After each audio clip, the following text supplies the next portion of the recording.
বন্ধুরা, আজকে হলো আইপিএল এর অকশন, অর্থাৎ বিশ্বের সবথেকে বড় ফ্র্যাঞ্চাইজি লিগ আইপিএল এর আজকে নিলাম বসতে যাচ্ছে। আর অনেক কথাই শোনা যাচ্ছিল যে আইপিএল এর কে ইতিহাস গড়বেন। আর আমাদের চ্যানেলে আমি একটি পোস্ট করেছিলাম যে আইপিএল এ কে ইতিহাস গড়তে যাচ্ছেন, আইপিএল ইতিহাসের সবথেকে দামি প্লেয়ার কে হবে। তো অনেক গণমাধ্যম থেকে গুঞ্জন শোনা যাচ্ছিল যে আইপিএল ইতিহাসের সবথেকে দামি প্লেয়ার হতে যাচ্ছেন ঋষভ পন্ট, যিনি 2016 সাল থেকে 2024 সাল পর্যন্ত দিল্লি ক্যাপিটালসের হয়ে খেলতেছিলেন।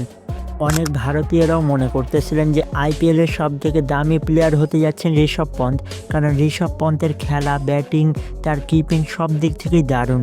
তিনি যেমন টেস্ট ক্রিকেটেও শতভাগ কার্যকরী একজন প্লেয়ার, যেমন তিনি টি-20 এবং ওয়ানডেতেও একদম তুলোধুনো করে ব্যাটিং চালাতে তিনি পছন্দ করেন।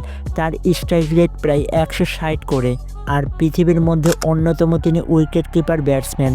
বর্তমানে ভারতকে অনেক শিরোপা জয় করতে সাহায্য করেছে এই ঋষভ পন্থ, এবং তিনি ক্যাপ্টেন্সিও ভালোভাবে করতে পারেন। তাই ঋষভ পন্থকে সব থেকে বেশি দাম দিয়ে ক্রয় করেছে লখনৌ সুপার জায়ান্টস, যার মূল্য হলো 27 কোটি রুপি, যা আইপিএল ইতিহাসে কখনো ঘটেনি।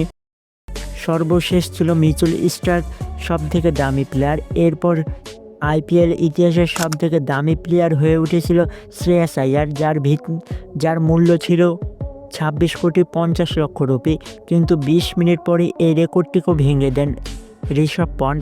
তার দাম হাঁকানো হয়েছে 27 কোটি রুপি। দিল্লি ক্যাপিটালস ঋষভ পন্টকে 20 কোটি রুপি দিয়ে চেয়েছিল, কিন্তু লখনৌ সুপার জায়ান্টস 27 কোটি রুপি দিয়ে ক্রয় করেছেন।